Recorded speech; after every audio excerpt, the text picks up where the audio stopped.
Bienvenue à vous, qui cherchez un récit d'espoir et de renaissance. Chassé par ma belle-mère, n'ayant que les vêtements que je portais sur moi, j'ai erré sans but avant de trouver refuge dans un monastère isolé dans les montagnes. Là, un vieux moine, en voyant une tache de naissance sur mon poignet, a soudainement fait sonner la cloche du monastère. Peu de temps après, un convoi de berlines de luxe m'encerclait. Les documents du divorce étaient posés sur la table en bois froid. Les lettres imprimées piquaient mes yeux comme des aiguilles acérées. Dehors, une tempête faisait rage, et un éclair zébra le ciel d'encre au-dessus des Alpes. Mon cœur, tout comme le temps, était en 1000 morceaux, ravagé par un ouragan. D'une main tremblante, je pris le stylo et signai mon nom. Malgré mes tremblements, il n'y avait aucune hésitation. C'était la fin. 5 ans de ma jeunesse, 5 années d'amour et de dévouement offertes à une famille, s'achevaient par une trahison et un dénuement total. L'homme que j'appelais autrefois mon mari, Julien, se tenait là, les bras croisés, son regard dénué de tout regret. À ses côtés se trouvait Amélie, celle que je croyais être ma meilleure amie. Blottie dans les bras de Julien, elle me regardait avec un sourire triomphant, un ricanement qui poignardait mon cœur déjà meurtri. « Maintenant que tu as signé, prends tes affaires et fiche le camp. Désormais, une femme stérile comme toi n'a plus le droit de mettre les pieds dans cette maison. » La voix haineuse de ma belle-mère, Madame Dubois, résonna derrière moi. Elle, qui m'avait toujours considéré comme une épine dans son pied, semblait enfin soulagée. Je me suis levé sans un mot. Je pris la petite valise qu'ils avaient préparée pour moi. À l'intérieur, quelques vieux vêtements et les maigres souvenirs laissés par ma mère. De notre patrimoine commun, de la maison aux comptes en banque, pas un centime ne m'était alloué. Ils avaient tout planifié. Utilisant les méthodes comptables que j'avais moi-même enseignées à Amélie, ils m'avaient piégé, m'accusant de détournement de fonds pour m'obliger à partir sans rien, en échange de l'abandon des poursuites. C'était absurde. Moi, une comptable, trompé dans mon propre domaine d'expertise. J'ai franchi la porte de ce qui fut autrefois mon foyer. Je n'ai pas regardé en arrière une seule fois. À peine dehors, la pluie glaciale me cingla le visage. Mes larmes se mêlèrent à l'averse. Je ne savais où aller, vers qui me tourner. Mes parents étaient décédés jeunes, et je n'avais aucune famille sur qui compter. J'ai simplement pris le dernier bus de la journée, sans destination précise. Je voulais juste fuir cette ville étouffante. Le vieux bus me déposa tard dans la nuit, sur une colline isolée des Alpes. La pluie redoublait d'intensité, et le vent menaçait d'emporter mon corps frêle. Je tremblais de froid et de désespoir. Au loin, une faible lumière ne suffisait pas à éclairer mon chemin.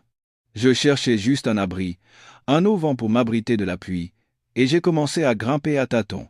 C'est alors qu'un coup de tonnerre déchira le ciel, accompagné d'un éclair aveuglant.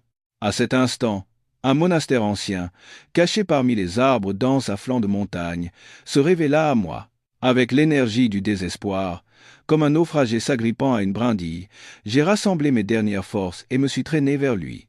La porte en bois, marquée par le temps, était entr'ouverte. En la poussant doucement, elle grinça et s'ouvrit sur une petite fente. L'intérieur était d'un calme irréel, seul le bruit de la pluie tombant sur le sol en pierre et le son régulier d'un chant grégorien provenant de la chapelle se faisaient entendre. En entrant dans l'enceinte, j'eus l'impression d'arriver dans un autre monde, complètement coupé de la tempête extérieure. Un vieux moine en habit gris, égrenant son chapelet, sortit de la chapelle. Malgré mon apparence pitoyable et trempée, il ne parut pas surpris et joignit calmement les mains en une prière silencieuse. « Paix sur vous, ma fille. Cherchez-vous un abri pour la nuit ?» Sa voix était basse et chaleureuse, et cette douceur fit s'effondrer la barrière que j'avais péniblement érigée. Je me mis à pleurer à chaudes larmes, libérant toute la peine et la douleur que j'avais réprimée. Le vieux moine resta silencieusement à mes côtés, jusqu'à ce que je n'aie plus de larmes. Quand je me fus un peu calmé, il dit doucement, « La vie est une vallée de larmes, et chacun doit parfois traverser des chemins difficiles. La pluie cessera bientôt, et le jour se lèvera à nouveau. Entrez donc. Cet endroit est humble, mais il suffira pour que vous puissiez vous reposer une nuit. » D'une petite voix, je l'ai remercié, et l'ai suivi jusqu'à une modeste cellule d'hôte. Le moine m'a donné des vêtements gris propres et une serviette sèche. Une fois changé, je me sentis un peu réchauffé. Il m'apporta ensuite un bol de soupe chaude. La chaleur du potage se répandit dans tout mon corps, semblant même faire fondre le froid glacial de mon cœur. C'était la première marque de bonté que je recevais après cette longue nuit obscure. Cette nuit-là, allongé sur un simple lit en bois, bercé par le crépitement de la pluie et le son régulier des chants, j'ai pu, pour la première fois depuis longtemps, dormir d'un sommeil paisible, sans cauchemar. Le lendemain matin, quand j'ai ouvert les yeux, la pluie avait cessé et le soleil matinal filtrait à travers la fenêtre, dessinant des rayons lumineux sur le plancher.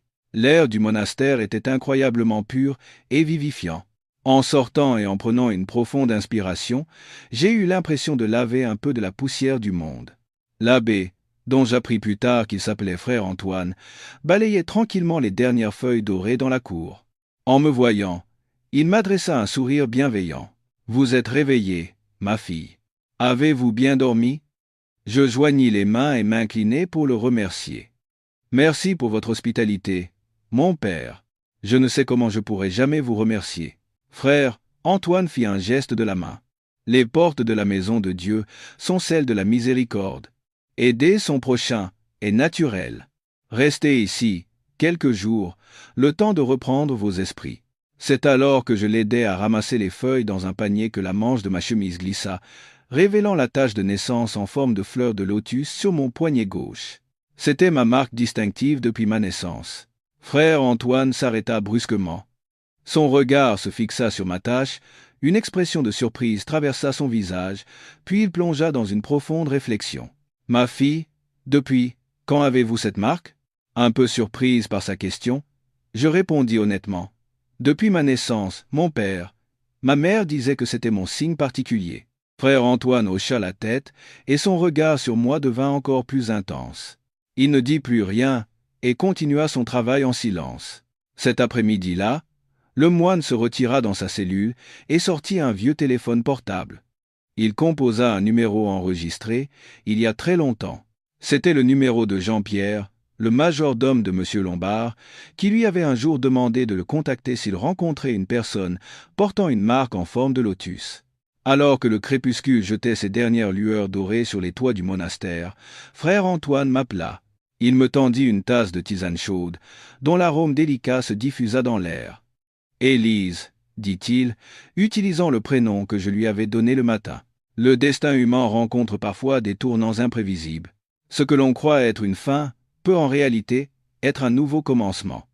Avant même que je puisse saisir le sens de ces paroles, le bruit de moteur de voiture troubla le silence de la montagne. Un instant plus tard, un cortège de berlines noires s'arrêta devant le portail. Les portières s'ouvrirent, et des dizaines d'hommes en costume noir et lunettes de soleil en descendirent. Ils formèrent une aide d'honneur solennelle et professionnelle de la porte jusqu'à la cour principale. J'étais terrifié, ne comprenant pas ce qui se passait. Qui étaient ces gens? Pourquoi venaient-ils dans ce monastère isolé? Je reculai instinctivement derrière frère Antoine, cherchant sa protection. De la voiture de tête sortit un homme d'âge mûr aux cheveux grisonnants, vêtu d'un costume impeccable. Il ressemblait au majordome d'une grande famille.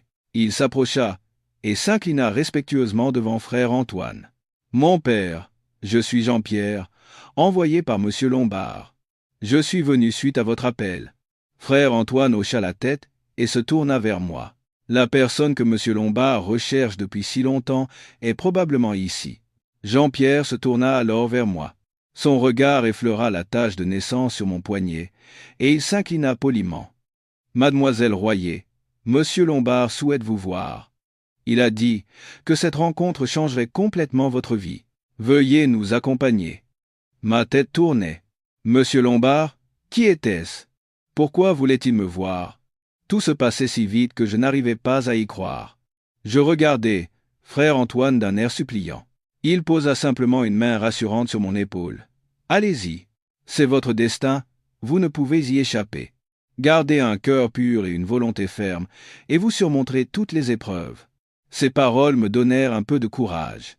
Je ne savais pas ce qui m'attendait, mais je savais que rester ici n'était pas une solution. Ma vie avait déjà touché le fond. Pourrait-elle être pire? Je pris une profonde inspiration et hochai la tête en direction de Jean-Pierre. « J'y vais. Si ça yes, et yes, ok ça met ça aspi, qui? » La berline de luxe glissa silencieusement, laissant derrière moi la quiétude des Alpes pour me ramener vers la ville tumultueuse que j'avais tant voulu fuir. J'étais assise à l'arrière, à côté de Jean-Pierre. Il était peu loquace, maintenant une attitude courtoise et réservée. Je regardais par la fenêtre, l'esprit rempli de questions sans réponse. Qui étais-je pour qu'un homme si puissant envoie une telle escorte me chercher? La voiture s'arrêta devant un magnifique hôtel particulier caché dans un vaste jardin au cœur de Paris. Chaque détail respirait la richesse et l'autorité. Jean-Pierre m'ouvrit la portière et me guida à l'intérieur. L'atmosphère était solennelle, presque pesante. On me conduisit dans un grand bureau, décoré dans un style minimaliste, mais d'un luxe extrême. Sur le mur du fond, un écran géant était allumé, et un vieil homme aux cheveux blancs, assis dans un fauteuil roulant, me regardait droit dans les yeux à travers l'écran. Il avait un visage bienveillant, mais son regard était perçant. Même à travers un écran, je pouvais sentir l'aura de puissance qu'il dégageait. « Bienvenue, Élise, je suis Monsieur Lombard, le président du groupe Lombard. » Sa voix était basse et chaleureuse, mais chargée d'un poids invisible. Le groupe Lombard, un nom si familier. L'un des plus grands conglomérats privés de France, actif dans de nombreux secteurs, une entreprise valant des milliards. J'avais lu des articles sur eux dans la presse économique. Mais quel était le rapport avec moi? Monsieur, je ne comprends pas. Pourquoi m'avez-vous fait chercher? Demandai-je prudemment. Monsieur Lombard sourit. Un sourire un peu fatigué, mais toujours chaleureux. Je sais que tout cela est soudain. Mais il me reste peu de temps. Je te cherche depuis longtemps, mon enfant.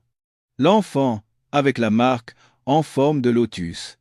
Il me raconta alors une histoire. Ma mère, que je croyais décédée dans un accident d'usine quand j'étais enfant, lui avait en fait sauvé la vie lors d'un incendie quelques années plus tôt.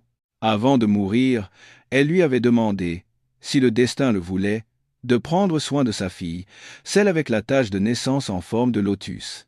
Monsieur Lombard avait une dette immense envers ma mère et, après des années de recherches infructueuses, il avait enfin eu de mes nouvelles par son vieil ami, frère Antoine. Je n'ai pas d'enfant. J'ai consacré ma vie à bâtir ce groupe. Je ne peux pas le laisser à des loups. Je t'ai fait observer de loin pendant un certain temps. Tu es intelligente, forte et, par-dessus tout, tu as un bon cœur. Tu es la personne en qui ma mère et moi avons confiance. Il marqua une pause, puis prononça une phrase qui fit basculer mon monde. J'ai pris ma décision. Élise Royer, je veux que tu sois ma seule héritière et que tu prennes la tête du groupe Lombard. Mes jambes se dérobèrent sous moi. L'air dans la pièce semblait se figer. L'héritière d'un groupe de plusieurs milliards, c'était plus incroyable qu'un rêve. Une comptable fraîchement divorcée et sans le sou devenant du jour au lendemain la dirigeante d'un empire. Monsieur, c'est inimaginable. Je ne peux pas. Je n'ai ni l'expérience ni les compétences. Bégayage. L'expérience s'acquiert, les compétences se développent. Ce dont j'ai besoin, c'est de ton caractère. J'ai confiance en mon choix, dit fermement M. Lombard. À ce moment, la porte du bureau s'ouvrit et deux personnes entrèrent. Une femme de mon âge, belle mais au visage froid et au regard acéré comme une lame. L'autre, un homme plus âgé, à l'allure raffinée, mais dont les yeux cachaient un calcul profond. Jean-Pierre les présenta. Mademoiselle, voici Madame Sophie Chevalier, directrice exécutive, et Monsieur Charles Beaumont, vice-président. Sophie Chevalier me toisa de la tête aux pieds, un regard de doute non dissimulé. Charles Beaumont afficha un sourire aimable, mais je sentis une froideur artificielle derrière. Monsieur le Président, en êtes-vous certain? Confiez tout le groupe à une parfaite novice, dit Sophie d'une voix mesurée mais provocante. Beaumont enchaîna, d'une voix plus douce mais plus insidieuse. Je comprends vos sentiments, monsieur, mais le groupe Lombard est le fruit de notre sang et de notre sueur à tous. Une décision aussi capitale ne devrait-elle pas être examinée plus attentivement? À l'écran, monsieur Lombard toussa légèrement, son regard se durcissant. Ma décision est sans appel. À partir d'aujourd'hui, Mademoiselle Royer est mon héritière désignée. Madame Chevalier, Monsieur Beaumont, vous êtes chargé de l'aider à se familiariser avec ses nouvelles fonctions. Demain matin, au conseil d'administration, je la présenterai officiellement à tous. Sur ces mots, l'écran s'éteignit, laissant un silence tendu dans la pièce. Je sentais clairement l'hostilité émanant des deux personnes. Sophie me dévisageait avec suspicion, et bien que Beaumont souriait toujours, ses yeux brillaient d'une lueur dangereuse. Je compris que mon chemin serait semé d'embûches. J'avais été projeté sur un champ de bataille pour lequel je n'étais absolument pas préparé, un monde de pouvoir, d'argent et d'intrigues que je ne pouvais même pas imaginer. Le lendemain matin, vêtu d'un tailleur que Jean-Pierre avait préparé pour moi, je me suis rendu au siège du groupe Lombard, une tour de verre étincelante dans le quartier de la Défense. Je me sentais comme si j'enfilais une armure, essayant de cacher mon anxiété intérieure. La salle du conseil d'administration, située au dernier étage, offrait une vue panoramique sur tout Paris. Autour de la longue et imposante table en bois, la plupart des directeurs, des poids lourds de l'économie, étaient déjà réunis. Quand je suis entré avec Sophie Chevalier et Charles Beaumont, tous les regards se sont tournés vers moi. Curiosité, examen et même un certain mépris. Beaumont, en sa qualité de vice-président, me présenta de manière très formelle. « Mesdames et messieurs, voici mademoiselle Élise Royer. Sur instruction de M. Lombard, elle participera désormais au conseil en tant qu'héritière désignée. » Des murmures parcoururent la salle. Je pris une profonde inspiration et me redressai. Je ne pouvais pas leur montrer ma faiblesse. La réunion commença. Les rapports et les présentations de projets se succédèrent. Je restai assise en silence, écoutant et observant. Je ne pouvais pas tout comprendre des activités complexes du groupe, mais grâce à ma solide formation en comptabilité, je pouvais déchiffrer les chiffres. Lorsque Beaumont présenta le rapport financier du dernier trimestre, je sentis que quelque chose n'allait pas. Les chiffres semblaient parfaits, les bénéfices affichaient une croissance impressionnante, mais mon instinct de comptable me disait qu'il y avait une manipulation. Les dépenses pour certains nouveaux projets dans la zone portuaire du Havre étaient anormalement élevées, tandis que les résultats étaient décrits de manière très vague. « Puis-je poser une question ?» dis-je soudain, interrompant la présentation de Beaumont. Un silence de mort s'installa. Tout le monde se tourna vers moi, surpris. Sophie, assise à côté de moi, fronça les sourcils. Elle ne s'attendait probablement pas à ce que j'ose ouvrir la bouche. Beaumont s'arrêta, son sourire se figea légèrement. « Oui, mademoiselle Royer ?» Je désignai les chiffres sur la page du rapport qui me posaient problème. « Monsieur le vice-président, dans la section des coûts du projet du Havre, pourquoi les frais de matériaux et de transport sont-ils 30% plus élevés que le budget initial, alors que l'avancement du projet est en retard sur le calendrier? De plus, les fournisseurs mentionnés ici sont tous de nouvelles entreprises, presque inconnues. Pouvons-nous garantir la qualité et la transparence de ces contrats ?» Ma question était directe, précise et sans détour. La tension monta dans la salle. Beaumont n'avait manifestement pas prévu cela. Après quelques secondes d'hésitation, il retrouva son sang-froid. « Merci pour votre question, mademoiselle. C'est une question technique, et étant nouvelle, vous n'êtes être pas familière avec ces aspects. Ces projets ont des particularités qui rendent inévitables des coûts supplémentaires. Tout a été rigoureusement examiné par notre équipe financière. » Il tentait d'utiliser son expérience et son statut pour noyer le poisson, tout en me dépeignant comme une novice ignorante. Mais je n'ai pas reculé. Je ne connais être pas la construction, mais je connais les chiffres. Une différence de plusieurs millions d'euros ne peut pas être simplement qualifiée de coût supplémentaire. Je propose d'examiner l'intégralité des dossiers d'appel d'offres et les contrats originaux de ces fournisseurs pour clarifier la situation. Mes paroles eurent l'effet d'une douche froide pour Beaumont et ses alliés. Certains directeurs, jusqu'alors neutres, commencèrent à le regarder avec suspicion. Ils ne me faisaient être pas confiance, mais ils faisaient confiance à la logique des chiffres. Sophie Chevalier, qui était restée silencieuse, prit soudain la parole. Sa voix était glaciale. « Je trouve la proposition de mademoiselle Royer très raisonnable. La transparence financière est vitale pour la survie du groupe. Je vais demander à l'équipe comptable de préparer tous les documents pertinents pour que mademoiselle Royer puisse les examiner. » Face au soutien inattendu de Sophie, Beaumont fut pris de court. Il ne pouvait plus s'opposer et dut hocher la tête à contre-cœur. La réunion se termina dans une atmosphère lourde. Je savais que j'avais allumé une mèche qui faisait de moi une cible pour Beaumont et son clan. Mais je savais aussi que c'était le seul moyen de survivre ici. Je ne serais pas leur marionnette. Je devais prouver ma valeur par mes compétences. En quittant la salle, mon regard croisa celui de Sophie. Dans ses yeux froids, Je vis quelque chose de différent, non plus un mépris total, mais une réévaluation complexe. Quelques jours après le conseil, le groupe organisa une grande soirée pour célébrer la signature d'un contrat avec un partenaire étranger important. Étant donné mes nouvelles fonctions, je ne pouvais pas m'absenter. Jean-Pierre m'avait préparé une robe de soirée vert jade, simple mais élégante. Elle m'aidait à dissimuler ma timidité et à paraître plus assuré. La fête avait lieu dans un grand hôtel de luxe parisien. Des lustres en cristal étincelant, une musique douce, des gens magnifiquement vêtus, tout créait un monde opule dont je n'avais jamais osé rêver. Un peu mal à l'aise, je gardais un sourire de circonstance en suivant Sophie et Beaumont pour saluer les invités importants. Et c'est au milieu de cette foule scintillante que je les ai vus. Mon ex-mari, Julien, au bras de mon ancienne amie, Amélie. À leur côté se trouvait également mon ex-belle-mère, Madame Dubois. Ils étaient là. La haute société parisienne était vraiment un petit monde. Julien, en costume de marque, paraissait encore plus élégant qu'avant. Amélie portait une robe rouge incendiaire qui moulait ses formes, avec un collier de diamants éblouissants. Madame Dubois n'était pas en reste, parée de bijoux et affichant un air arrogant. Nos regards se croisèrent. Je vis dans leurs yeux une surprise extrême, qui se mua rapidement en mépris et en moquerie. Ils n'auraient jamais imaginé que la femme qu'ils avaient chassée de chez eux se retrouverait dans un lieu aussi prestigieux quelques semaines plus tard. Madame Dubois fut la première à ne pas pouvoir se retenir. Elle s'approcha avec son fils et sa future belle-fille, et cria d'une voix perçante, pour que tout le monde entende. « Oh, mais qui voilà? Ne serait-ce pas mon ex-belle-fille? Celle qui a été chassée de notre famille, parce qu'elle ne pouvait pas avoir d'enfant. Comment es-tu entré ici? Tu as dû te trouver un vieux Richard, n'est-ce pas? » Ces paroles malveillantes firent se retourner quelques curieux. Mon visage brûlait, mais je me suis dit de ne pas flancher.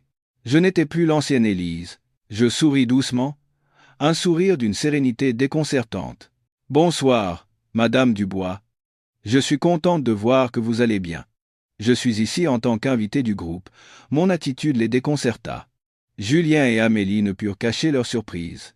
Amélie intervint rapidement, d'une voix douce mais venimeuse. « Élise, que racontes-tu?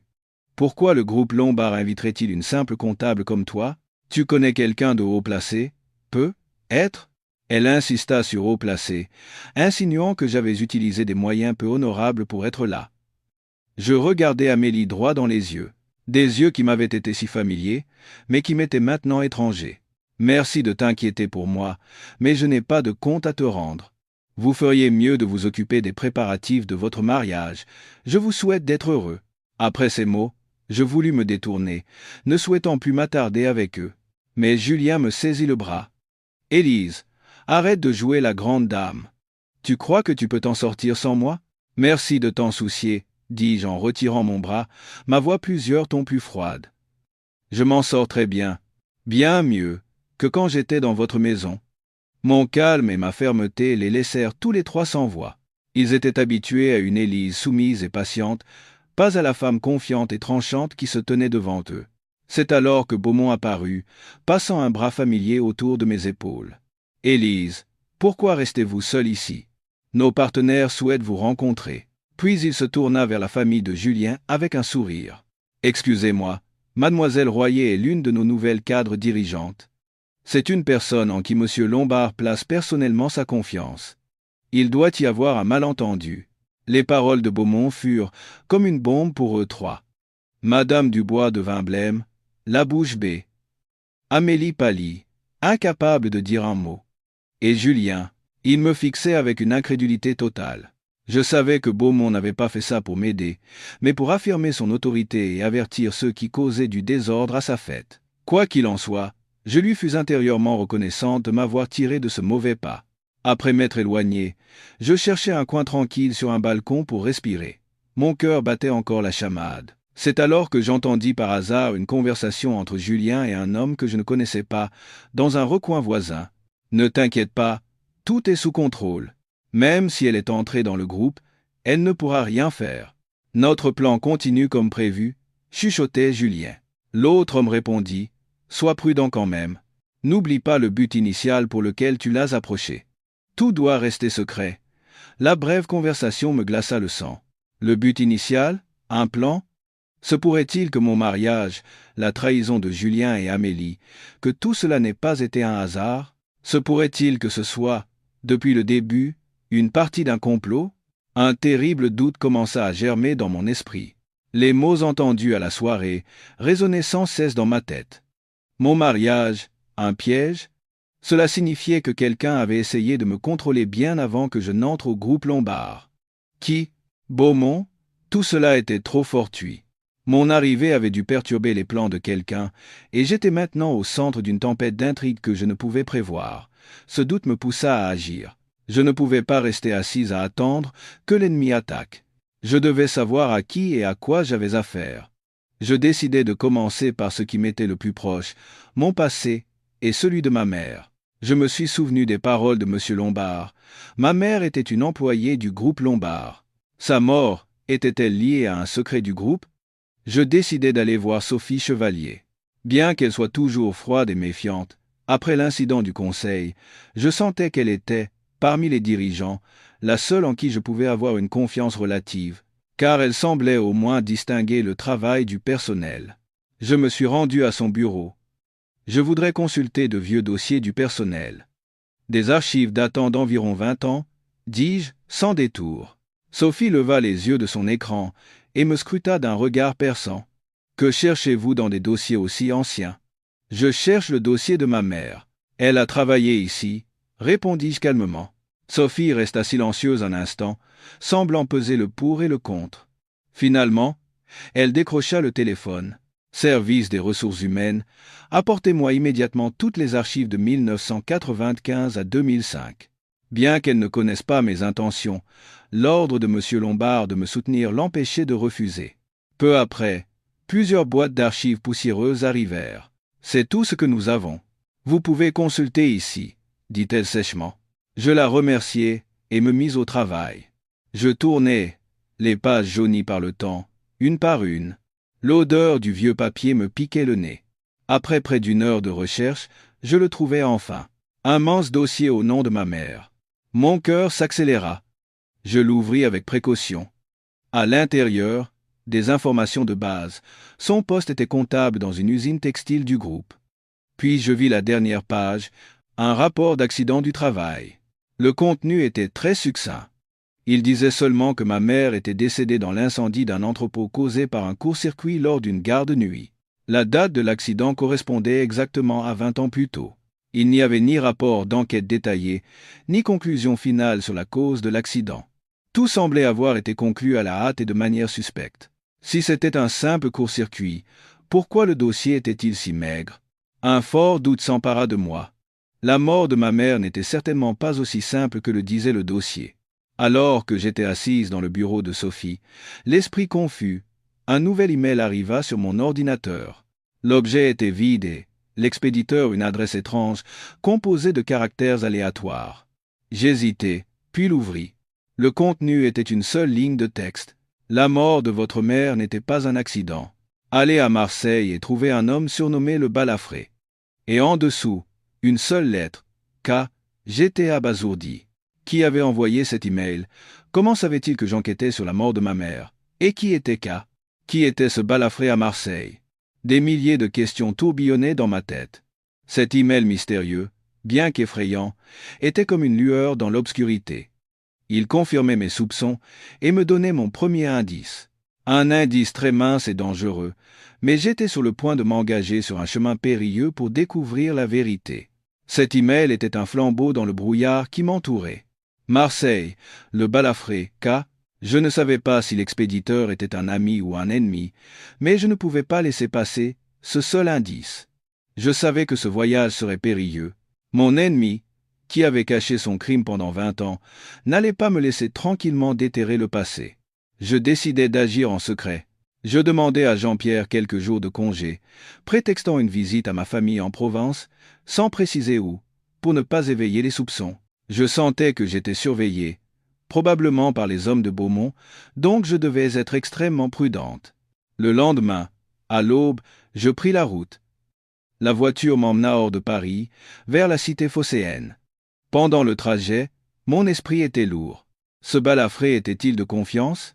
Cette rencontre n'était-elle pas un piège? Mais la pensée de la mort suspecte de ma mère me poussait à aller de l'avant. Marseille m'accueillit avec un soleil de plomb et un air marin salé. Le port était immense, bruyant et complexe. Le vacarme des navires, le grincement des grues, les cris des hommes créaient une symphonie chaotique. L'odeur de poissons, de gasoil et de mer se mélangeait dans l'air. Dans un endroit aussi vaste, trouver un homme avec le seul surnom du balafré était comme chercher une aiguille dans une botte de foin. Je commençai par les petits cafés où se réunissaient les dockers. Au début, tout le monde me regardait avec méfiance. Une femme habillée, comme moi, n'avait rien à faire ici. Mais avec de la persévérance et quelques pourboires, j'ai finalement obtenu des informations. Le balafré était une figure connue. Autrefois un dur à cuire, il s'était rangé et gérait maintenant une petite équipe de manutention. On m'indiqua un vieil entrepôt au fond d'une ruelle. Je m'y rendis. L'entrepôt était humide et sombre. Un homme d'une soixantaine d'années, robuste mais marqué par la vie, était assis sur une vieille chaise en bois, tirant sur une cigarette. Son visage était buriné, avec une longue cicatrice qui traversait son sourcil gauche. C'était lui. « Excusez-moi, êtes-vous monsieur le balafré ?» demandai-je, essayant de ne pas laisser ma voix trembler. Il leva la tête et plissa les yeux pour me regarder. « Qui êtes-vous? Qu'est-ce que vous me voulez? Je m'appelle Élise Royer. Quelqu'un m'a dit que vous pourriez savoir quelque chose sur ma mère. Elle est décédée il y a 20 ans dans l'incendie de l'usine textile Lombard. » En mentionnant le nom de ma mère et le groupe Lombard, son expression changea instantanément. Il devint méfiant et agita la main. « Vous vous trompez de personne. Je ne connais pas cette femme et je ne sais pas ce qu'est le groupe Lombard. Je sais que vous avez peur, monsieur. Mais je suis sa fille. Je dois savoir la vérité. S'il vous plaît, aidez-moi, dis-je, les larmes aux yeux, d'un ton suppliant. Il me regarda en silence pendant un long moment. Peut-être que la sincérité et la douleur dans mes yeux l'ont touché. Il poussa un long soupir, jeta un coup d'œil autour de lui, comme pour s'assurer que personne n'écoutait, puis me fit signe d'entrer plus loin dans l'entrepôt. « Oui, je connaissais votre mère. C'était une femme très gentille et très courageuse, » dit-il à voix basse. À l'époque, j'étais le responsable de l'entrepôt de l'usine. Monsieur Lombard me faisait confiance et m'avait demandé de garder un œil sur ce qui se passait. Votre mère, qui était comptable, avait découvert que le sous-directeur de l'usine de l'époque, Charles Beaumont, détournait l'argent des matériaux avec des complices extérieurs. Elle rassemblait des preuves pour le dénoncer. C'était donc Beaumont. La colère monta en moi. Alors, cet incendie, demandai-je d'une voix tremblante. Ce n'était pas un accident, dit-il fermement. C'était un incendie criminel pour détruire les preuves et brûler tous les registres que votre mère avait. C'est Beaumont qui a fait ça. J'ai surpris une de ces conversations avec ces hommes, mais à l'époque, je n'avais aucun pouvoir. Plus tard, ces hommes m'ont passé à tabac et m'ont viré de l'usine. C'est comme ça que je me suis retrouvé ici, à essayer de survivre. Il se souvenait du passé avec colère. Il était l'un des hommes de confiance de M. Lombard, mais après cet incident, le clan de Beaumont avait pris le contrôle. Mademoiselle Royer, maintenant, vous êtes aussi sa cible. Beaumont est un vieux renard, cruel et sans scrupules. Vous devez être très prudente. Il sortit une vieille clé de sa poche et me la tendit.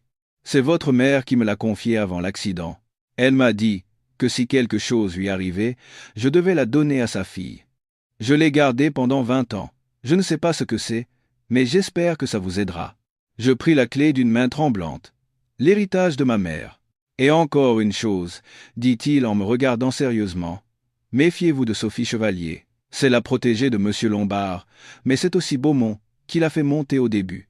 Personne ne sait de quel côté elle est vraiment. Ne faites confiance à personne. Cet avertissement sur Sophie me troubla encore plus. Se pouvait-il que cette femme froide soit aussi une alliée de Beaumont? À ce moment, des bruits de pas précipités se firent entendre à l'extérieur. « Quelqu'un arrive. Partez vite !» me poussa-t-il vers une porte dérobée. « Partez et ne vous retournez pas. » Avant que j'aie pu réagir, plusieurs hommes à l'allure menaçante firent irruption. Derrière moi, j'entendis le cri du balafré et le bruit d'objets qui se brisent. Je serrai les dents et courus de toutes mes forces à travers la ruelle pour me fondre dans la foule. Mon cœur battait comme un tambour, la peur et la colère m'envahissaient. Le balafré était en danger à cause de moi. Je serrai la clé dans ma main, me jurant que son sacrifice ne serait pas vain. Je devais démasquer le coupable et obtenir justice pour ma mère et toutes les victimes innocentes. Je suis rentré à Paris cette nuit-là, le cœur lourd et l'esprit confus. L'image du balafré encerclé par ces brutes ne quittait pas mes pensées. Connaissant le pouvoir de Beaumont, je n'osais même pas appeler la police. Il aurait facilement pu déformer la vérité et même me faire accuser. Je ne pouvais compter que sur moi-même. En rentrant à l'hôtel particulier, j'ai essayé d'agir normalement pour ne pas alerter Jean-Pierre, prétextant la fatigue pour me retirer tôt. Une fois dans ma chambre, j'ai verrouillé la porte et sorti la vieille clé. C'était une petite clé en cuivre, ternie par le temps, avec un numéro de série et le nom d'une ancienne banque gravé dessus.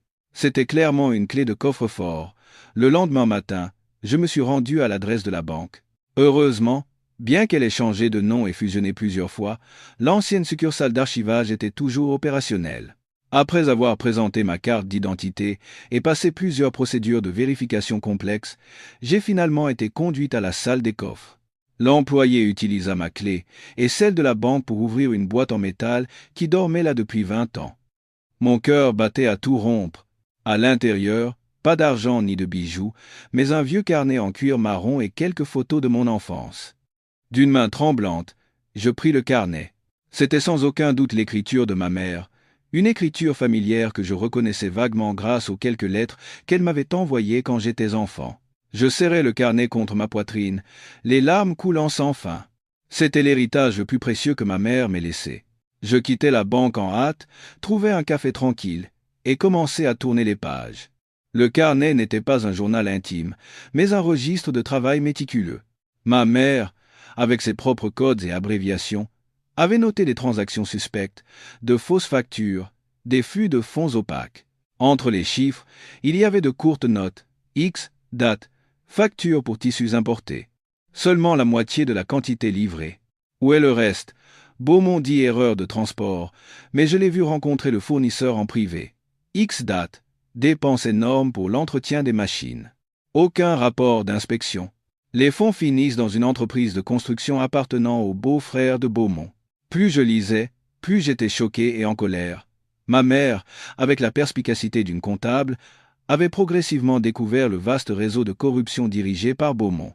Il pillait les actifs du groupe depuis longtemps.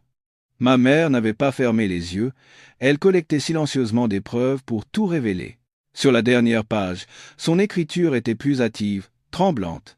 Il commence à me soupçonner. Je dois agir plus vite. J'ai caché des copies des preuves les plus importantes dans un endroit sûr. Si quelque chose m'arrive, j'espère qu'un jour ma fille Élise trouvera cela et obtiendra justice. L'écriture s'arrêtait là. C'était le jour de l'accident. Je fermais le carnet, les mains tremblantes de rage et de douleur. Ma mère avait donné sa vie pour la vérité. Et ce scélérat était toujours en liberté, au sommet du pouvoir. Je devais tenir la promesse faite à ma mère. Mais ce carnet, bien que probant, n'était pas suffisant. Je devais trouver les preuves originales que ma mère avait cachées. À ce moment, mon téléphone sonna. C'était Jean-Pierre. Sa voix était inquiète et pressante. « Mademoiselle, revenez immédiatement à l'hôtel particulier. La santé de M. Lombard s'est soudainement dégradée. Les médecins disent qu'il ne passera peu être pas la nuit. » Mon cœur se serra. Il ne fallait pas que quelque chose arrive à M. Lombard. Il était mon seul protecteur. S'il mourait, je devrais affronter seul ce vieux loup de Beaumont. Je payai rapidement et pris un taxi pour rentrer. Ma bataille ne faisait que commencer, et je devais déjà faire face à la plus grande des épreuves. Le temps était compté. J'ai foncé vers l'hôtel particulier, l'esprit en ébullition. À peine la voiture arrêtée, je me suis précipité à l'intérieur. L'atmosphère était lourde et lugubre. Médecins et infirmières s'affairaient. Jean-Pierre se tenait devant la porte de la chambre de M. Lombard, son vieux visage marqué par l'inquiétude et la douleur. En me voyant, il me fit signe de m'approcher. « Monsieur vous attend. » Il ne lui reste plus beaucoup de temps. En entrant, j'ai vu M. Lombard allongé dans son lit, entouré d'appareils médicaux. Son visage était pâle, sa respiration faible, mais ses yeux, en me voyant, brillaient d'une dernière lueur. Beaumont et Sophie étaient déjà là. Beaumont feignait la tristesse, mais ses yeux ne pouvaient cacher une lueur de satisfaction. Sophie se tenait silencieusement dans un coin, son visage glacial ne montrant aucune émotion, ce qui me rendit encore plus méfiante. « Élise, approche », murmura M. Lombard. Je me suis agenouillé à son chevet, et j'ai pris sa main froide et décharnée.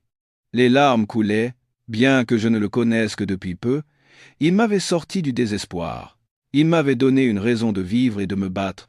Dans mon cœur, il était comme un grand-père, mon seul parent. « Tenez bon, monsieur, vous allez vous en sortir, » dis-je, la gorge nouée. Il secoua la tête avec un sourire fatigué. « Je connais mon corps, je ne tiendrai plus longtemps. Mais avant de partir, je dois te confier ceci. » Il fit un signe de tête à Jean-Pierre, qui apporta une boîte en brocart rouge, et l'ouvrit respectueusement. À l'intérieur se trouvait un sceau personnel en jade, finement sculpté d'un lion. C'est le sceau du président du groupe Lombard. Il symbolise le pouvoir absolu. À partir d'aujourd'hui, je te le confie. Rassemblant ses dernières forces, il plaça le sceau dans ma paume. Protège avec lui le travail de ma vie, et obtiens justice pour ta mère. Je serrai le sceau. Son poids semblait être celui du destin d'une entreprise, d'une confiance et d'une profonde vengeance. Je hochai la tête en pleurant. Je vous le promets, monsieur, je le ferai. Le regard de Beaumont brillait de convoitise en voyant le sceau, mais il dissimula rapidement son émotion. Il s'approcha et dit d'une voix affligée, « Reposez en paix, monsieur. Nous aiderons mademoiselle Royer à bien diriger le groupe. » Monsieur Lombard ne le regarda pas, ses yeux toujours fixés sur moi. J'ai laissé une vidéo sur l'ordinateur de mon bureau. Le mot de passe est l'anniversaire de ma mère. Regarde-la seule. Elle te dira quoi faire. Méfie-toi de ton entourage. Certains ne sont pas ce qu'ils paraissent. Sa respiration devint plus courte, son regard se perdit au loin, puis ses yeux se fermèrent lentement. La main qui tenait la mienne tomba, et un long son strident retentit du moniteur cardiaque. Monsieur Lombard était mort. Je me suis effondré à côté du lit, pleurant en silence. Mon seul protecteur était parti. Désormais, je devais me battre seul. Jean-Pierre ne pouvait retenir ses larmes. Beaumont passa rapidement un appel, sans doute pour annoncer la nouvelle et lancer ses plans. Seule Sophie Chevalier. Elle restait immobile dans son coin. Son regard vers M. Lombard était complexe, comme une profonde tristesse cachée derrière son masque de glace. Après le départ des médecins, je me suis traîné jusqu'au bureau de M. Lombard. C'était là que je l'avais rencontré pour la première fois. Je m'assis dans son fauteuil, allumai l'ordinateur et entrai le mot de passe. Un fichier vidéo apparut. Je mis des écouteurs et lançai la lecture. Le visage de M. Lombard apparut, plus en forme qu'à la fin. Il avait dû enregistrer cela à l'avance. « Élise, quand tu verras cette vidéo, je ne serai probablement plus de ce monde. Je suis désolé de te laisser un si lourd fardeau, mais je n'avais pas le choix. Charles Beaumont est un loup déguisé en agneau. Il complote depuis longtemps pour s'emparer du groupe. La mort de ta mère, c'est aussi son œuvre. Je le savais, mais je n'avais pas de preuves irréfutables pour le démasquer. Il a placé ses hommes partout et a effacé toutes les traces. Le sceau que je t'ai donné est mon dernier espoir. Il essaiera de te le prendre par tous les moyens. Sois très prudente. Je soupçonne un de mes plus proches collaborateurs d'être son espion. Même Sophie Chevalier. C'est ma meilleure élève, mais elle a des liens complexes et des agissements parfois difficiles à comprendre. Je ne peux pas être totalement certain d'elle. Tu devras juger par toi-même, découvrir qui est ami et qui est ennemi. Le dernier indice que je peux te donner se trouve là où le crime a commencé. L'ancienne usine textile. Ta mère a dû y cacher les preuves les plus importantes. Cherche dans la vieille salle des archives. Elle est scellée depuis l'incendie. La réponse que tu cherches est probablement là. Sois forte, Élise. Je crois en toi. La vidéo se termina. Mon cœur était lourd. L'avertissement de M. Lombard, concernant Sophie, correspondait à celui du balafré. Mes doutes grandirent. Mais ce n'était pas le moment de se lamenter. Il fallait agir. Je devais aller à l'ancienne usine et trouver cette salle des archives. Les funérailles de M. Lombard furent sobres mais dignes. Pendant ce temps, Beaumont joua le rôle du plus dévoué et affligé, s'occupant de tout, s'assurant d'apparaître comme le successeur le plus légitime aux yeux des actionnaires et des partenaires. Je suis restée silencieuse, remplissant mon rôle, sans jamais oublier la mission que M. Lombard m'avait confiée. Dès la fin des funérailles, je suis passé à l'action. L'ancienne usine textile où ma mère était décédée était en partie en ruine. Sous prétexte d'inspecter les installations du groupe, j'ai demandé à un chauffeur de m'y conduire. L'usine, située dans une banlieue morne, était sinistre. Murs de briques tachés, fenêtres brisées, herbes folles. J'ai marché dans les couloirs poussiéreux, pleins de toiles d'araignées. D'après un vieux plan trouvé dans les archives, la salle se trouvait au bout du bâtiment administratif abandonné. Je trouvai une lourde porte en bois. Dessus, le sceau jauni posé par la police 20 ans plus tôt était encore là. La serrure était rouillée. Utilisant une épingle à cheveux, une petite technique que j'avais apprise, j'ai lutté un moment avant d'entendre un déclic. En poussant la porte, une odeur de moisi et de vieux papier m'a assailli. La pièce était sombre et poussiéreuse. Des dizaines de classeurs en métal se dressaient comme des fantômes. J'ai allumé la lampe de mon téléphone et commencé à chercher. Je ne savais pas où ma mère aurait pu cacher les preuves, alors j'ai dû vérifier chaque classeur. La plupart des documents étaient endommagés par le temps et l'humidité.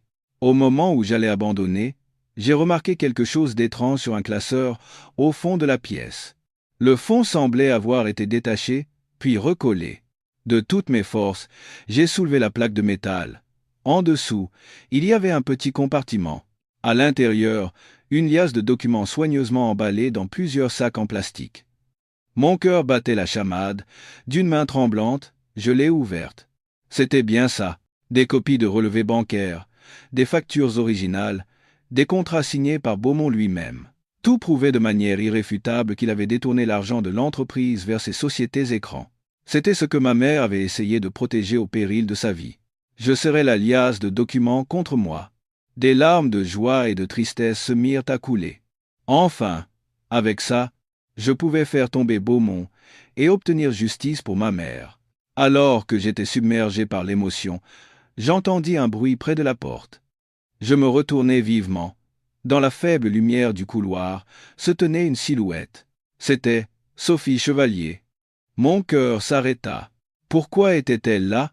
M'avait-elle suivi? Les avertissements de M. Lombard et du balafré résonnèrent dans ma tête. « Que faites-vous ici » Sa voix froide résonna dans le silence. Son regard était fixé sur les documents que je tenais. Je les cachai rapidement derrière mon dos et reculai de quelques pas, sur mes gardes. « C'est plutôt à moi de vous poser la question, Madame la directrice. Que faites-vous ici? Je suis venu chercher ce que vous tenez dans vos mains. » Sophie entra dans la pièce et claqua la porte derrière elle, bloquant toute issue. « Donnez-moi ça, Élise. Et pourquoi ferais-je ça? Pour que vous puissiez la porter à Beaumont? Je sais tout. Vous êtes son homme de main, n'est-ce pas? » Sophie ne répondit pas tout de suite. Elle me fixait avec un regard complexe. Son silence renforça ma conviction. J'étais acculé. Dans cette salle d'archives confinée, un face-à-face tendu entre deux femmes commença. L'une détenant les secrets du passé, l'autre dont la loyauté était un mystère. L'air était lourd.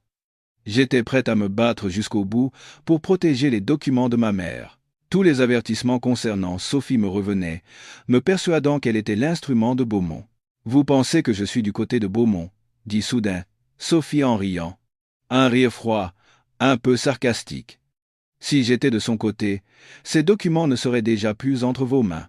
Je fronçai les sourcils, essayant de comprendre son jeu. Monsieur Lombard voyait bien plus loin que vous ne le pensez, continua-t-elle. Sa voix n'était plus tranchante, mais empreinte d'une profonde tristesse. Il savait que Beaumont ne laisserait pas son héritière tranquille. Et il savait que seul, vous ne pourriez pas affronter ce vieux renard. Il avait donc besoin de quelqu'un pour agir dans l'ombre, quelqu'un pour vous protéger, mais aussi pour vous tester. Sophie s'approcha. Aucune trace d'agressivité n'émanait d'elle. Mon attitude froide, ma méfiance, tout cela faisait partie de son plan. Il voulait voir si vous aviez le courage et l'intelligence de tenir bon sous la pression. Il voulait que vous trouviez votre propre chemin, que vous découvriez la vérité par vous-même, sans compter sur l'aide de quiconque. Mon esprit était en plein chaos. Un test? Je n'arrivais pas à y croire, et je restais sur mes gardes. Je ne peux pas vous croire, Sophie soupira. Elle sortit de sa poche un stylo plume en or que j'avais déjà vu utilisé par M. Lombard. Elle tourna légèrement l'extrémité du stylo, révélant un petit rouleau de papier caché à l'intérieur. Elle me le tendit. C'est une lettre manuscrite que M. Lombard m'a laissée. Il m'a dit de ne vous la montrer que lorsque vous auriez trouvé cet endroit et ses preuves. D'une main tremblante, je déroulai le petit papier. L'écriture, familière et puissante, de M. Lombard apparut. « Sophie, si tu lis ces lignes, cela signifie qu'Élise n'a pas déçu mes attentes. Elle a prouvé sa valeur. À partir de maintenant, ta mission n'est plus de la tester, mais de la protéger et de collaborer avec elle. Donnez-lui tout ce que tu as recueilli. Vous deux êtes mon dernier espoir pour sauver le groupe. Faites-vous confiance. » Mes défenses s'effondrèrent. Les larmes coulèrent à nouveau, mais cette fois, des larmes de soulagement, de gratitude. Je n'étais pas seul. Monsieur Lombard avait tout prévu pour me protéger jusqu'au bout. Pourquoi ne pas me l'avoir dit plus tôt? Demandai-je, la gorge serrée. C'était le seul moyen de ne pas éveiller les soupçons de l'ennemi, répondit Sophie. Sa voix s'étant adoucie. Beaumont a toujours pensé que nous étions en conflit. Il n'aurait jamais imaginé que nous étions alliés.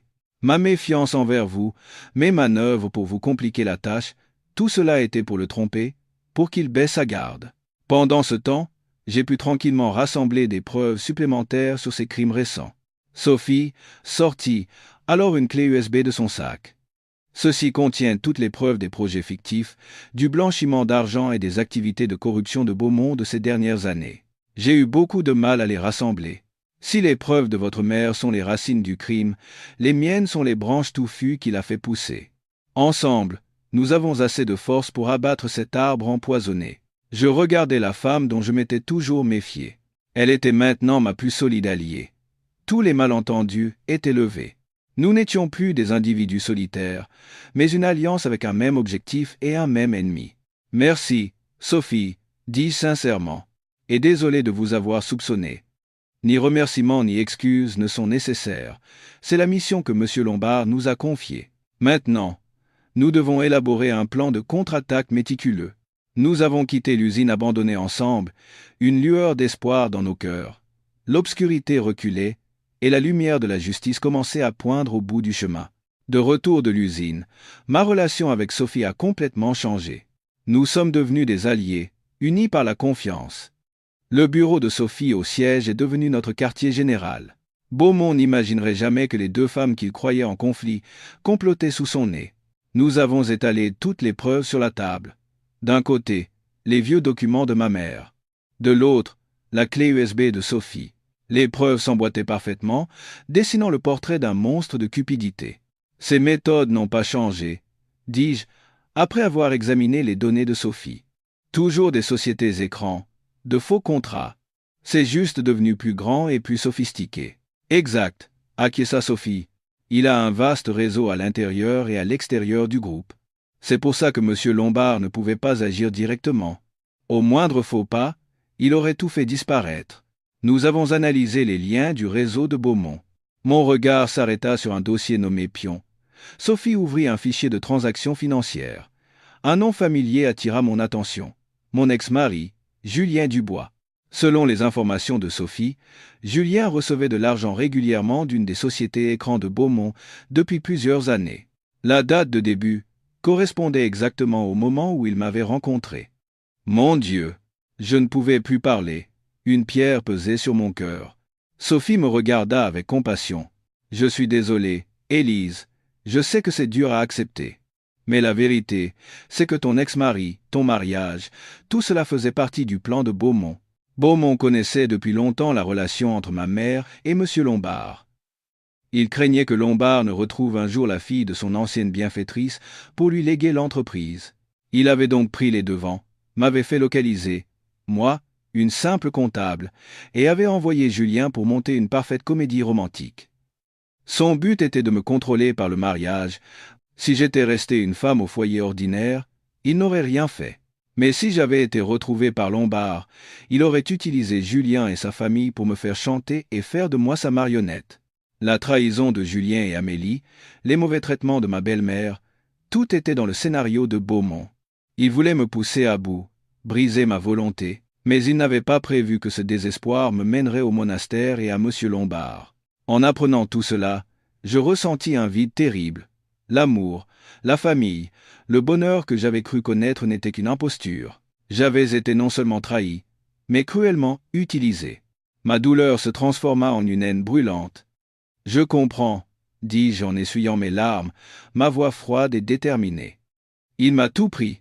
Maintenant, c'est à mon tour de reprendre ce qui m'appartient. Et de venger ma mère. La haine devint mon moteur. Sophie et moi avons élaboré un plan de contre-attaque. Au lieu d'une attaque frontale, nous allions resserrer l'étau, couper les tentacules de Beaumont une par une. Nous devons d'abord geler ces projets fictifs, proposai-je en désignant la liste des projets de construction du port du Havre. C'est sa plus grande source de revenus illicites. Sophie approuva. Tu as le sceau du président, tu as le pouvoir. Convoque un conseil d'administration d'urgence. Nous allons prendre l'initiative. Le lendemain matin, j'ai utilisé l'autorité du sceau pour convoquer un conseil d'administration d'urgence, avec seulement 2 heures de préavis. Personne, surtout pas Beaumont et son clan, n'eut le temps de se préparer. Je suis entré dans la salle avec Sophie, le visage fermé. J'ai posé la boîte contenant le sceau sur la table, juste devant Beaumont, un acte symbolique de pouvoir. Mesdames et messieurs, commençai-je d'une voix claire. J'ai convoqué cette réunion d'urgence pour une question de survie et d'honneur pour notre groupe. Après le décès de M. Lombard, notre responsabilité est de veiller à ce que le groupe soit géré de la manière la plus transparente et efficace possible. J'ai présenté les preuves que nous avions préparées sur les irrégularités des projets du Havre. Sans nommer directement Beaumont, toutes les flèches le visaient. Pour ces raisons, conclus-je fermement, en tant que mandataire de M. Lombard, je décrète officiellement le gel temporaire de tous les projets en cours dans la zone portuaire du Havre. De plus, une équipe d'audit indépendante, supervisée par Madame Chevalier et moi-même, sera formée pour réexaminer tous les contrats et les flux financiers liés à ces projets. Cette décision prend effet immédiatement. Je pris le sceau et la posai avec force sur le document préparé. Le son sec du sceau résonna dans le silence de mort de la salle. Beaumont était abasourdi, son visage passant du blanc au rouge de colère. Un de ses alliés se leva. « Vous n'avez pas le droit, c'est une décision unilatérale. » Je le foudroyai du regard. « J'ai le sceau de M. Lombard. Cela signifie que j'ai tous les pouvoirs. De plus, je fais cela pour protéger les actifs du groupe et de tous les actionnaires ici présents. Voulez-vous continuer à investir dans des projets opaques avec un risque de perte de centaines de millions d'euros ? Ma logique a convaincu les directeurs neutres. Sophie a immédiatement apporté son soutien. Prise au piège, Beaumont ne pouvait s'opposer publiquement à l'audit sans admettre sa culpabilité. Il afficha un sourire forcé. Je pense aussi que la prudence est de mise. Nous coopérons pleinement avec l'équipe d'audit. La réunion se termina par notre victoire totale. Le premier coup était porté. La source de financement illicite de Beaumont était coupée. En sortant, je vis le regard meurtrier qu'il me lança. Je savais qu'il n'allait pas se laisser faire et qu'une tempête encore plus grande se préparait. Quelques jours plus tard, l'atmosphère au sein du groupe était électrique. Notre équipe d'audit travaillait jour et nuit, découvrant de plus en plus de malversations. Les hommes de Beaumont commençaient à paniquer. Lui, en revanche, restait étrangement silencieux. Mais nous savions, Sophie et moi, que ce silence précédait une tempête. « Fais attention », me dit Sophie un soir. Ce silence signifie qu'il prépare quelque chose de terrible. Ces paroles furent prophétiques. Ce soir-là, en quittant le bureau, Sophie n'est jamais rentrée chez elle. Le lendemain matin, elle n'était pas au travail et ne répondait pas au téléphone. Un mauvais pressentiment m'envahit. Au même moment, un numéro inconnu m'appela. C'était une voix d'homme, modifiée, froide et menaçante. « Élise Royer, tu cherches ton amie. » Mon cœur se serra. « Qui êtes-vous ? Où est Sophie ? » « Elle est avec nous. En sécurité. Pour l'instant, » dit l'homme avec un rire cruel. « Mais sa sécurité dépend de toi. Que voulez-vous ? » Intelligent. 2 choses. Premièrement, le sceau du groupe. Deuxièmement, une lettre signée de ta main où tu renonces à tout ton héritage. Apporte-les seuls à l'ancienne usine textile en banlieue. Immédiatement. N'appelle pas la police, sinon tu recevras le corps de ton ami. Compris. L'ancienne usine. Je sus immédiatement qui était derrière tout ça. Beaumont. Il avait finalement frappé, visant mon point faible, mon amitié pour Sophie. Compris. répondis-je, en serrant les dents. Assurez-moi qu'elle est en sécurité, et j'arrive. La ligne coupa. J'étais seul au milieu de mon bureau, désemparé. La peur, la colère, l'inquiétude m'envahirent. Beaumont m'avait acculé, mais je ne pouvais pas le laisser gagner. Je ne pouvais pas perdre Sophie. Je pris une profonde inspiration. Je ne pouvais pas y aller sans un plan. Mon regard se posa sur le téléphone. L'email de K me revint en mémoire. Je ne pouvais pas le contacter directement, mais je pouvais lui laisser une trace. J'envoyai rapidement un email à l'adresse étrange. Objet. Dernière transaction. Contenu. Lotus fanant à l'ancienne usine. 15 heures. C'était un message codé, espérant que cette personne mystérieuse comprendrait. Lotus. C'était moi. Fanant. Le danger. L'usine. Le lieu. 15 heures me donnaient un peu de temps. Ensuite, je préparais ce que Beaumont demandait. Je pris une boîte identique à celle du vrai seau et y mis un presse-papiers ordinaire. Le vrai seau était caché dans un compartiment secret de mon sac. J'ai rédigé la lettre de renonciation, mais sans la signer. Enfin, je pris le stylo enregistreur que Sophie m'avait donné pour ma sécurité, l'activai et le cachai dans ma veste. J'étais prête. Je conduisis moi-même vers l'usine abandonnée. En entrant dans l'atelier de teinture, la scène me brisa le cœur. Sophie était attachée à une chaise en métal, bâillonnée, autour d'elle, 4 hommes de main, et devant eux, Beaumont, un sourire triomphant aux lèvres. À ses côtés, un autre visage familier qui me glaça. Julien, bienvenue, Élise. Tu es à l'heure, dit Beaumont en applaudissant ironiquement. Libérez-la, criai-je. Bien sûr. Quand j'aurai ce que je veux, dit-il en tendant la main. Je posai la fausse boîte et la lettre sur un tonneau. Ce que tu veux est là. Libère-la d'abord. Beaumont ricana et envoya un de ses hommes vérifier. Celui-ci lui fit un signe de tête. Voyant que la lettre n'était pas signée, il fronça les sourcils. Signe. Je signerai quand je verrai que Sophie est en sécurité, dis-je fermement. Beaumont perdit patience. Il m'attrapa par les cheveux. Tu crois que tu es en position de négocier? Sais-tu que ta mère s'est agenouillée ici même pour me supplier de l'épargner? Mais je ne lui ai donné aucune chance. Elle méritait de mourir pour s'être mise en travers de mon chemin. Son aveu cruel, bien que me poignardant le cœur, était clairement enregistré. Tu es un monstre, sifflai-je. Merci du compliment. Et aujourd'hui, la fille aura la même fin que la mère.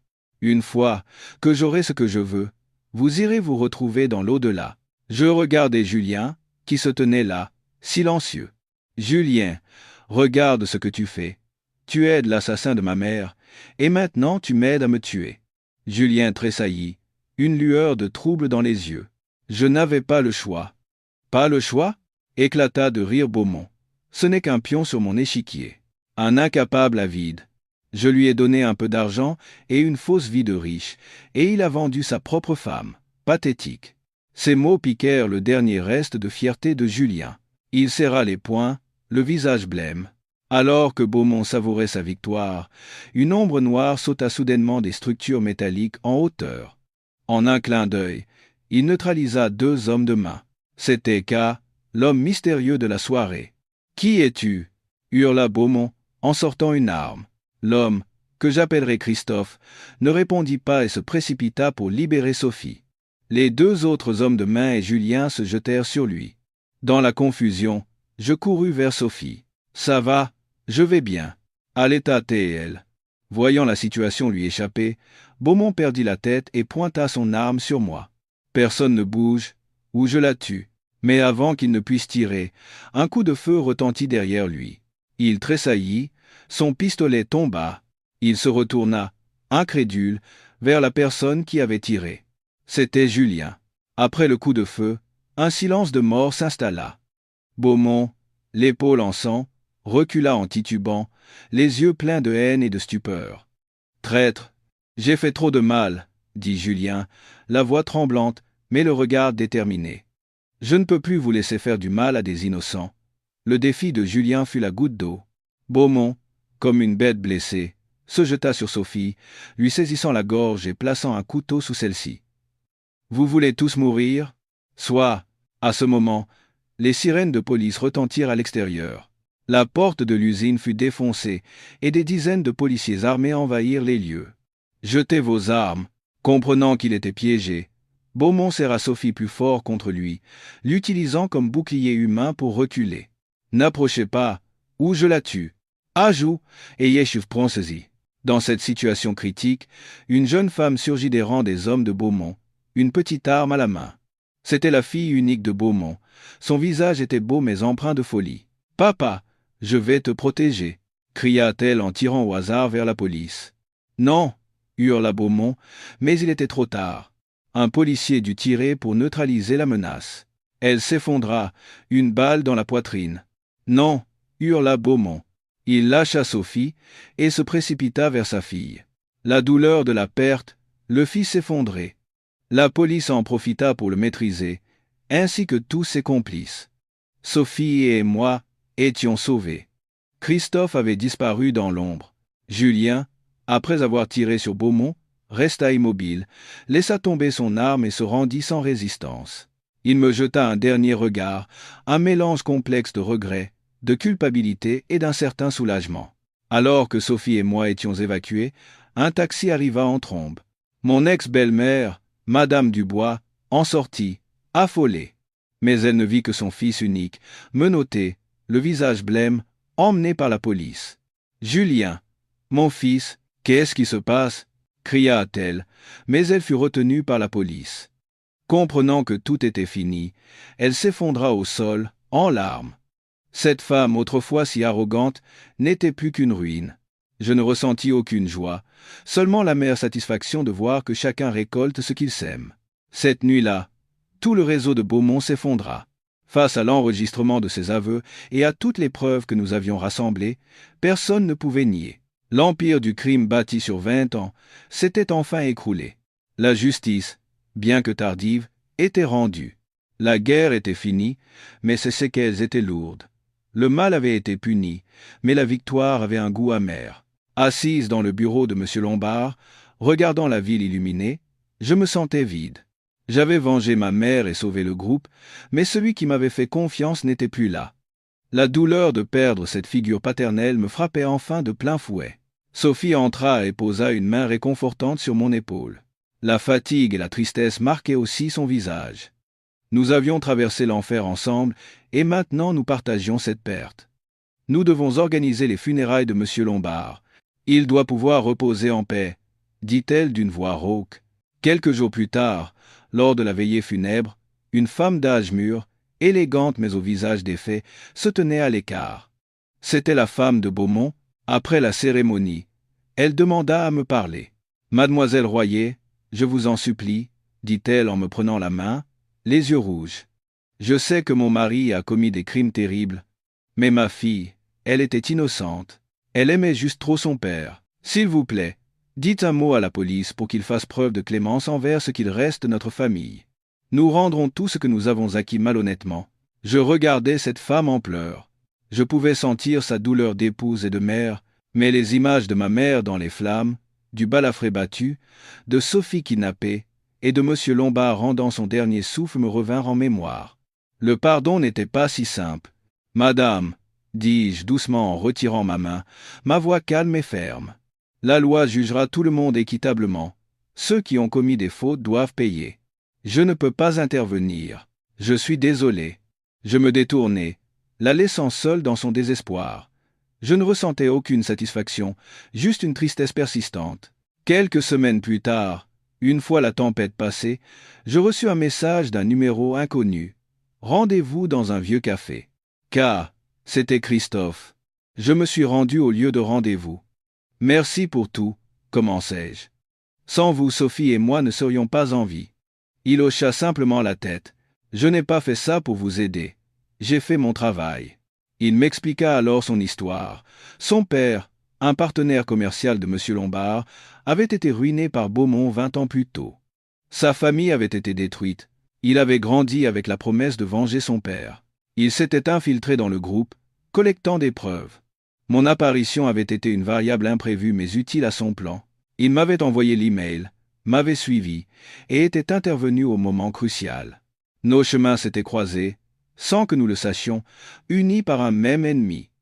Maintenant que tout est fini, que ferez-vous? Demandai-je. La vengeance est accomplie. Je vais partir chercher ma mère et commencer une nouvelle vie. Une vie sans haine. Il se leva. Au revoir, Madame la Présidente. Faites prospérer le groupe Lombard. Et il disparut dans la foule. Peu après, l'avocat de M. Lombard nous a contactés pour la lecture du testament. La majeure partie de sa fortune personnelle fut léguée à des œuvres de charité. Et la partie, la plus importante, ses parts dans le groupe Lombard. L'intégralité de mes parts dans le groupe Lombard, ainsi que le pouvoir exécutif suprême représenté par le sceau du président, sont légués à mademoiselle Élise Royer, la fille de ma bienfaitrice. J'ai une confiance absolue en ses capacités, sa sagesse et son caractère. Je suis convaincu qu'elle sera la dirigeante digne, qui mènera le groupe vers de nouveaux sommets. Même si je le savais, entendre ces mots officiellement me submergea d'émotion. La confiance que M. Lombard m'avait accordée était immense. Plus personne ne contestait ma position. J'étais officiellement la présidente directrice générale du groupe Lombard. 1 an plus tard, le soleil matinal illuminait mon bureau, faisant éclore les fleurs de lotus dans un vase. Le groupe, sous ma direction et celle de Sophie, devenue vice-présidente, avait connu une transformation spectaculaire. Nous avions mené une réforme complète, éliminant la corruption et instaurant une culture de transparence et d'humanité. Le chiffre d'affaires et les bénéfices étaient en croissance durable. J'avais parfois des nouvelles des autres. Beaumont et ses complices purgeaient de lourdes peines. Julien, dont l'acte de contrition avait été reconnu, avait bénéficié d'une peine réduite et travaillait silencieusement en prison. Madame Dubois avait vendu la maison et vivait une vie recluse à la campagne. Amélie avait disparu de la ville. Chacun avait récolté ce qu'il avait semé. Je me suis approché du vase de lotus, admirant ces fleurs blanches qui, nées de la boue, n'en étaient pas souillées. J'ai touché inconsciemment la tache de naissance sur mon poignet. De la femme brisée que j'étais, j'avais trouvé ma propre valeur, la force de me tenir debout et de briller. Je n'avais pas trahi la confiance de M. Lombard, et j'avais obtenu justice pour ma mère. Le lotus de ce jour-là pouvait enfin s'épanouir dans toute sa splendeur, marquant non seulement une nouvelle aube pour le groupe, mais aussi pour ma propre vie.